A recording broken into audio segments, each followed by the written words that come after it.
যেখানে দেশের পুলিশে চাকরির স্বপ্ন বুনেন একদল মেধাবী তরুণ তরুণী, কিন্তু বিগত সরকার সেই স্বপ্ন ভেঙে চুরমার করে দিয়েছে তাদের ঘুষ আর দুর্নীতির কালো ছায়ায়। সাবেক স্বরাষ্ট্রমন্ত্রী আসাদুজ্জামান খান ও তার সুবিধাভোগী চক্রের বিরুদ্ধে উঠেছে এমনই গুরুতর অভিযোগ রয়েছে পুলিশের উচ্চ পদস্থ নিয়োগে লাখ লাখ টাকা ঘুষ নেওয়া হয়েছে।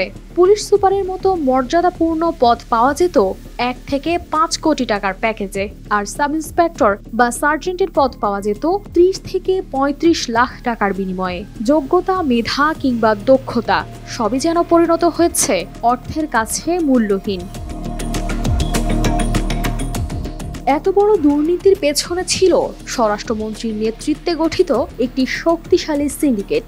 মন্ত্রণালয় এবং পুলিশ সদর দপ্তরের কর্মকর্তাদের মিলে গঠন করা হয়েছিল এই সিন্ডিকেট, যারা নিয়োগ বোর্ডে প্রভাব বিস্তার করতেন। নিয়োগ প্রত্যাশীদের কাছ থেকে মোটা অঙ্কের ঘুষ নিয়ে পছন্দের তালিকা তৈরি করা হতো। টাকার বিনিময়ে শুধু মাঠ পরীক্ষা নয়, চূড়ান্ত নিয়োগ পর্যন্ত পার করা হতো। আর কেউ যদি ঘুষ দিতে ব্যর্থ হতো, তাকে ফেল করিয়ে দেওয়া হতো মৌখিক পরীক্ষায়। কোয়ালিটি সম্পন্ন আন্তর্জাতিক মানের still bar CSRM, committed for better still. কিন্তু দুর্নীতির এই কাহিনী এখানেই থেমে থাকেনি। সাবেক শিক্ষামন্ত্রী মহিবুল হাসান চৌধুরী নওফেলের সুপারিশে 6 জন ছাত্রলীগ নেতাকে নিয়োগের জন্য সরাসরি সাবেক স্বরাষ্ট্রমন্ত্রীর কাছে ডিও লেটার পাঠানো হয়েছিল। এই সুপারিশপত্রে উল্লেখ করা হয়েছিল যে নির্বাচিত শিক্ষার্থীরা আওয়ামী পরিবারের সদস্য এবং মুক্তিযুদ্ধের চেতনায় বিশ্বাসী। এর মাধ্যমে যেন পরিষ্কার হয়ে যায় দলের অনুগত সদস্যদের চাকরি নিশ্চিত করতে প্রভাবশালী নেতাদের সরাসরি হস্তক্ষেপ।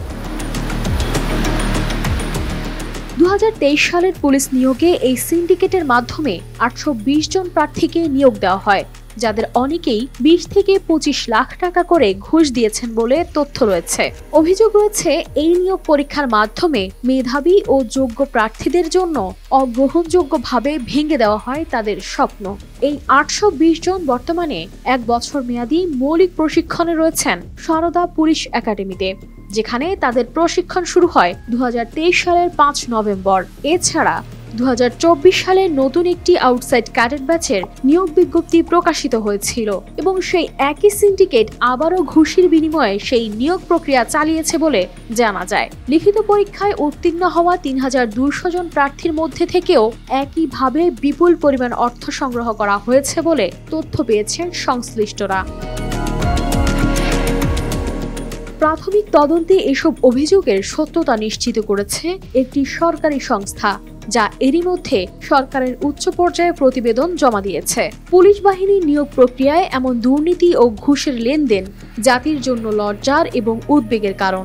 দ্রুত এর সমাধান এবং যারা এই ভয়াবহ দুর্নীতির সাথে জড়িত তাদের দৃষ্টান্তমূলক শাস্তি দেওয়া হোক, এমনটাই প্রত্যাশা ভুক্তভোগীদের। কানিস ফাতেমা শিমু, RTV।